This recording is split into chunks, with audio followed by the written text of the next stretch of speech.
کہ علماء فرماتے ہیں وہ دعائیں جو ہم شاید تصور بھی نہ کرتے کہ اللہ سے مانگیں، وہ سب کچھ اللہ نے ہمیں زیارت عاشوراء میں عطا کر دیا، کہ شاید مانگتے ہوئے بھی بندہ احساس کرتا کہ یہ مانگوں یا نہ مانگوں، کہیں خلاف ادب تو نہیں ہے ایسی چیز مانگنا، لیکن وہ چیزیں ہم نے زیارت عاشوراء میں مانگی ہیں کہ 17 اور 18 مقامات ہیں زیارت عاشوراء کے، کہ اگر ایک مقام بھی اگر بندے کو مل جائے اور ایک مقام کو بھی اگر بندہ سمجھ جائے تو انسان جنتی بن جائے۔ کہ زیارت عاشوراء میں اللہم بہت زیادہ ہے۔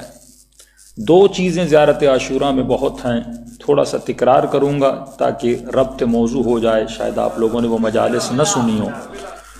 ایک تو زیارت عاشوراء میں ہم نے خدا سے ایک بھی دنیا کی چیز نہیں مانگی، یعنی آپ نے یہ نہیں کہا مجھے بچے دو، آپ نے یہ نہیں کہا مجھے رزق دو، آپ نے دنیا کی کوئی چیز نہیں مانگی۔ جتنے زیارت عاشوراء کے اندر آپ مقامات اللہ سے مانگتے ہیں وہ سارے مقامات روحانی اور اخروی ہیں۔ دوسرا، زیارت عاشوراء میں بندہ بڑی بڑی دعائیں کرتا ہے، مثلا معکم فی الدنیا والآخرہ، اے خدا مجھے معیت اہل بیت عطا کر، اہل بیت کا ساتھ عطا کر، دنیا میں بھی آخرت میں بھی عطا کر۔ یہ بہت بڑی دعا ہے۔ پھر ہم دعا کرتے ہیں محیا یا محیا محمد و آل محمد، اے خدا مجھے وہ زندگی وہ حیات عطا کر جو محمد اور آل محمد کی زندگی ہے، یعنی ایسی زندگی دے جیسی زندگی تم نے علی کو دی، ایسی زندگی دے جیسی زندگی تو نے امام حسن کو دی۔ اب مومن کو حیات محمد پڑھنا ہوگا کہ محمد اور آل محمد کی حیات کیسی تھی اور میں کیسی زندگی مانگ رہا ہوں، کہ اے خدا مجھے حیات علی دینا، حیات دشمن علی نہ دینا، مجھے حیات حسین دینا۔ اب ایک حیات حسین کی ہے، مقابلے میں ایک حیات یزید کی ہے، ایک حیات علی کی ہے، ایک حیات امیر شام کی ہے، ایک حیات رسول کی ہے، مقابلے میں ایک حیات ابو سفیان کی ہے۔ مختلف حیاتیں آپ کے سامنے آتی ہیں، تو آپ نے کسی اور کی زندگی نہیں مانگی، آپ نے اگر زندگی مانگی تو پہلے محمد سے لے کر آخری محمد تک کی زندگی مانگی ہے۔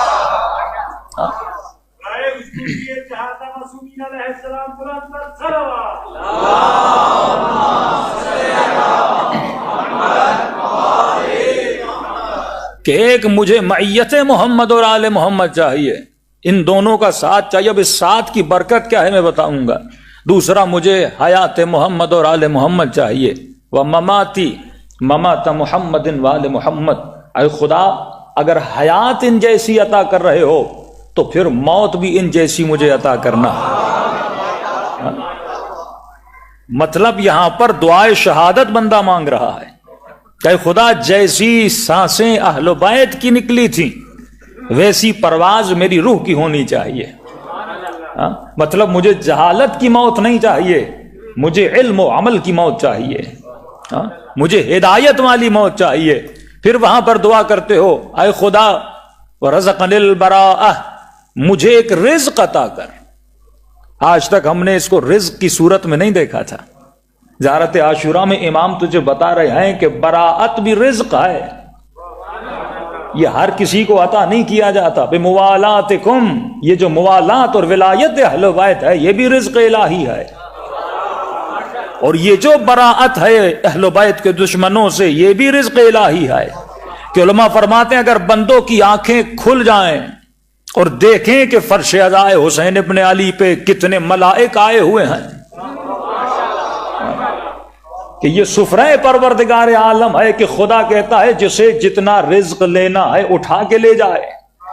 یہ تو بندے کا ظرف بہت چھوٹا ہے، اس کے ظرف کی وجہ سے وہ رزق کم اٹھاتا ہے۔ اگر ظرف پھیل جائے تو اس سفرے سے کوئی سلمان بنے، کوئی میثم تمار بن کے جائے۔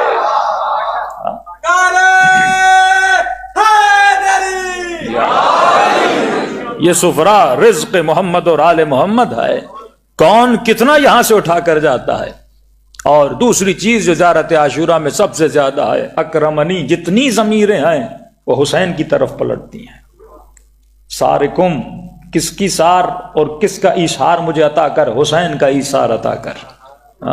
مجھے اپنا کریم بندہ بنا، مقام محمود کی دعائیں کرتے ہو۔ یہ ساری چیزیں میں بتا چکا ہوں، ان کی ریپیٹیشن میں نہیں جاؤں گا۔ مقام محمود جو مقام شفاعت ہے، یعنی خدا اپنے حبیب کو کہے کہ حبیب نماز تہجد پڑھ تاکہ خدا تجھے مقام محمود عطا کرے، یعنی وہ جو خدا نے محمد کو عطا کیا اسی کی دعا ہم زیارت عاشورہ میں کر رہے ہیں۔ اس سے بڑی دعا ہو سکتی ہے؟ ایک ہے شفاعت کا ہونا، ایک ہے شفاعت کا کرنا۔ مقام محمود دونوں ہیں، یعنی خود بھی اپنی شفاعت کرواؤ گے اور کسی مومن کے لیے شفیع بھی بنو گے۔ وہی مقام شہادت جو بندہ شہید ہوتا ہے خود بھی جنت میں جاتا ہے اور اپنے ساتھ کسی اور کو جنت میں لے کر جاتا ہے۔ اتنی بڑی بڑی دعائیں زیارت عاشورہ میں ہیں، لیکن ایک مقام جس کو بہت سمجھنے کی ضرورت ہے، جس کا شدت کے ساتھ زیارت عاشورہ میں ذکر ہوا ہے، وہ کون سی چیزیں ہیں؟ زیادہ سے زیادہ زیارت عاشورہ میں ایک تو 100 سلام ہے، دوسرا 100 لعنتیں ہیں۔ زیادہ سے زیادہ لعنت کی گئی ہے اور زیادہ سے زیادہ سلام کیا گیا ہے۔ اللہم لعن اول ثم الثانیہ والثالثہ والرابعہ والیزید خامسہ ولعن عبید اللہ ابن زیاد وابن مرجانہ۔ اب یہ جو لعنتیں ہیں اس کی بھی میں نے تفصیل بیان کی ہے، لیکن تفصیل بیان کرنے کے بعد کسی جوان نے سوال کیا کہ مولانا ان لعنتوں سے مراد کیا ہے؟ میں نے کہا اگر فلسفہ لینا ہے تجھے لعنت کا فلسفہ، وہ بھی زیارت عاشورہ سے لینا ہے۔ مثلا اگر علماء نے کہا کہ کچھ ایسے اشخاص ہیں جن پر لعنت نہ بھیجا کرو، یہ تصور اس عالم کا ذاتی تصور نہیں تھا، یہ تصور ہمیں زیارت عاشورہ سے مل رہا ہے۔ کیا امام کو ڈر تھا؟ کیا امام کو خوف تھا؟ کیوں مولا جب 3 لعنتیں بھیجتے ہیں یا چند لعنتیں بھیجتے ہیں وہاں پر نام نہیں لیتے، اور کچھ لعنتوں میں مولا نام لے رہے ہیں؟ اس کا مطلب کچھ ایسے ہیں جن پر لعنت تو بھیجو پر نام نہ لیا کرو۔ یہ تصور تجھے کہاں سے مل رہا ہے؟ زیارت عاشورہ سے مل رہا ہے۔ تو یہ تصور کسی فقیہ کا تصور نہیں ہے، یہ تصور امام معصوم کا تصور ہے۔ جو لوگ یہ کہتے ہیں کہ فلاں مجتہد نے فتویٰ دے دیا اور اس مجتہد کو برا بلا کہتے ہیں، اب زیارت عاشورہ میں تم کس کو برا بلا کہو گے؟ کیا تم امام سے زیادہ تبرہ کرنے والے ہو؟ کیا تم 6 اور 5ویں امام سے زیادہ تبرہ کرنے والے ہو؟ یہ زیارت جو تجھے امام نے سکھائی، امام کچھ لوگوں پر لعنت تو بھیجتے ہیں پر نام نہیں لیتے، اور کچھ کے نام لیتے ہیں، اور میں نے کہا کہ ان کے نام لیتے ہیں ان کی ہسٹری کیا تھی وہ میں بتا چکا، اور جن کے کچھ افراد پہ لعنت ہے اور کچھ فیملیز پہ مولا لعنت بھیجتے ہیں۔ کہ معصوم سے پوچھا گیا مولا فیملی پہ لعنت کیوں بھیج رہے؟ وہاں فرماتے ہیں فیملی سے مراد آئیڈیالوجی ہے، کہ رسول خدا کی حدیث اگر بنو امیہ کے 40 لوگ ایک جگہ پہ جمع ہو جائیں تو فرمایا اتنا فسق و فجور پھیلائیں کہ جس کا اندازہ نہیں آئے۔ تو یہ لعنت آئیڈیالوجی پر ہے۔ کیوں؟ جب 5ویں امام کے پاس ایک بنو امیہ کی اولاد میں سے ایک شخص گیا اور ایسے رو رہا تھا جیسے 6 مہینے کا بچہ روتا ہے۔ امام نے کہا کیوں رو رہا ہے؟ کہ مولا میں اس لیے رو رہا ہوں کیونکہ آپ نے بنو امیہ پہ لعنت بھیجی ہے اور میں اسی نسل بنو امیہ سے ہوں۔ امام نے فرمایا کیا تم نے قرآن نہیں پڑھا کہ جب جناب نوح نے کہا کہ خدا یہ میرا بیٹا، اللہ نے کہا نوح یہ تیرا بیٹا نہیں ہے؟ کیونکہ تیری فکر پہ عمل کرنے والا نہیں ہے۔ کہ اگر تو محمد اور آل محمد کی فکر پہ چلنے والا ہے تو بھی بنو امیہ کی نسل میں سے نہیں ہے۔ کس طرح کہا کہ اللہم صلی علی محمد، جس طرح کہا گیا کہ تم اگر آئیڈیالوجی پر چلو، السلمانو منا اہل البیت، سلمان ہم اہل بیت میں سے آئے۔ اب یہاں جنگ ہے آئیڈیالوجی کی جنگ۔ 2 نظام کا تعارف زیارت عاشورہ میں ہو رہا ہے۔ ایک نظام وہ ہے جس سے مجھے اور آپ کو براءت کرنی ہے، اور ایک نظام وہ ہے جس کی میں معیت کی دعا کر رہا ہوں، جن پر میں سلام کر رہا ہوں۔ کہ میں بتا چکا کہ ایک شجرہ شجرہ مبارکہ ہے، ایک شجرہ شجرہ ملعونہ ہے۔ مبارک شجرے کا بھی ذکر قرآن میں سورہ نور میں ہے، اور ملعون شجرے کا ذکر بھی سورہ اسراء میں قرآن مجید میں موجود ہے۔ شجرہ ملعونہ وہ ہے جو لوگوں کو گمراہی کی طرف لے جاتا ہے، اور شجرہ مبارکہ وہ ہے جو لوگوں کو ہدایت کی طرف لے آتا ہے۔ شجرہ مبارکہ کو پہچاننا ہے تو زیارت وارثہ پڑھ لو، اور شجرہ مبارکہ کو اگر جاننا ہے تو زیارت عاشورہ پڑھ لو۔ دونوں کا ذکر اور دونوں شجروں کا ذکر، علی آدم صفوۃ اللہ و نوح نبی اللہ و ابراہیم خلیل اللہ و موسیٰ کلیم اللہ، یہ کون سا شجرہ ہے؟ یہ شجرہ مبارک شجرہ ہے جو کائنات کو ہدایت دیتا ہوا آتا ہے۔ اور اس شجرے کا ذکر سورہ نور میں ہوتا ہے کہ ایک شیشی ہے جس کو کہا گیا کہ زجاجتن، ایک شیشی ہے جس کے اندر مصباح المصباح، دو مصباح ہیں، دو نور ہیں۔ علماء فرماتے ہیں دو نوروں سے مراد حسن اور حسین ہیں، اور یہ شجرہ زیتونیہ ہے، اس کا مطلب یہ شجرہ حسینیہ ہے۔ یہ پوری تفصیل میں بتا چکا۔ تو دو نظام ہے، ایک نظام ہے نظام الہی جس کو شجرہ مبارکہ لے کر چلے گا، ایک نظام ہے نظام شیطان، ائمۃ الجور و ائمۃ الکفر و ائمۃ الہدی۔ کچھ ایسے امام ہے تو تجھے گمراہی کی طرف لے کر جائیں گے، اور کچھ ایسے امام ہے تو تجھے ہدایت کی طرف لے کر جائیں گے۔ جو ہدایت والے امام ہیں وہ شجر مبارک ہے، جو گمراہی والے امام ہیں، جو ائمۃ الجور ہیں، جو جور اور فسق و فجور کی طرف تجھے لے کر جائیں گے، وہ شجر ملعونہ ہے۔ اب امام فرماتے اس شجر ملعونہ سے تجھے براءت کرنی ہے۔ براءت صرف لعنت کا مطلب یہ نہیں کہ 1400 سال پہلے مرے ہوئے مردہ جسم اور سڑے ہوئے زمینوں میں جلے ہوئے جسم پر لعنت بھیجو۔ ارے اگر اس یزید پہ تو لعنت بھیج رہا ہے جو یزید مر چکا ہے، جو قبر میں سڑ چکا ہے، جو جل چکا ہے، اس یزید کو تیری لعنت سے نقصان کیا ہوگا؟ اور اس یزید پر لعنت بھیجنے سے تجھے فائدہ کیا ہوگا؟ کہ معصوم کہیں 100 مرتبہ تسبیح اٹھا اور لعنت کر ابن ملجم پر، 100 مرتبہ ابن ملجم پہ لعنت بھیجو، تم کیا بگاڑ سکتے ہو ابن ملجم کا؟ اور 100 مرتبہ یزید پہ لعنت بھیجو، کیا بگاڑ سکتے ہو یزید کا؟ یہ لعنت اس پرانے یزید پر بھی ہے، لیکن زیادہ تصور جو براءت اہل بیت تجھے بتا رہے ہیں۔ دیکھیے ایک مرتبہ تم یزید پہ لعنت بھیج رہے ہو، یزید تو مر چکا ہے، دفن ہو چکا، ہلاک ہو چکا، ختم ہو چکا، عذاب الہی میں دن بدن اس کے عذاب میں اضافہ ہو رہا ہے، لیکن لعنت کس چیز پر ہے؟ یہ لعنت اس یزیدی سسٹم پر ہے کہ جو تعارف امام حسین جاتے جاتے کرواتے ہیں کہ مثلی لا یبایع مثل یزید، حسین جیسا، یہ نہیں کہا حسین، کیونکہ حسین ایک فرد ہے جو تاریخ میں رہا تھا، لیکن امام نے فرمایا حسین جیسا۔ حسین تو چلا جائے گا پر حسین کی فکر باقی رہ جائے گی، وہ کبھی بھی یزید جیسوں کی بیعت نہیں کرے گا۔ یعنی یہاں پہ دو نظاموں کا تعارف ہے، ایک نظام نظام حسینی ہے، ایک نظام نظام یزیدی ہے۔ کہ اے انسان اگر تو یزید پہ لعنت بھیج رہا ہے، وہ یزید تو مر چکا، مٹی میں مل چکا، ایک مرتبہ یزید پہ لعنت بھیج رہا ہے، ایک مرتبہ تجھے لعنت اس سسٹم پہ بھیجنی ہے جو یزید بنا رہا ہے۔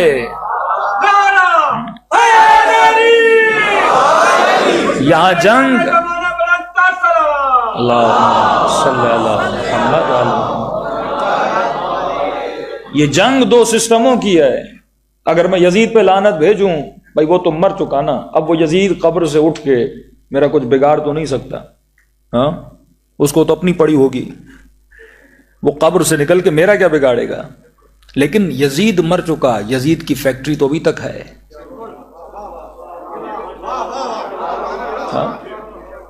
ہاں یہ تصور صحیح ہے کہ حسین حق ہے اور حق زندہ ہے، یزید باطل ہے اور باطل کو ایک نہ ایک دن جانا ہے، لیکن گیا تو نہیں ہے۔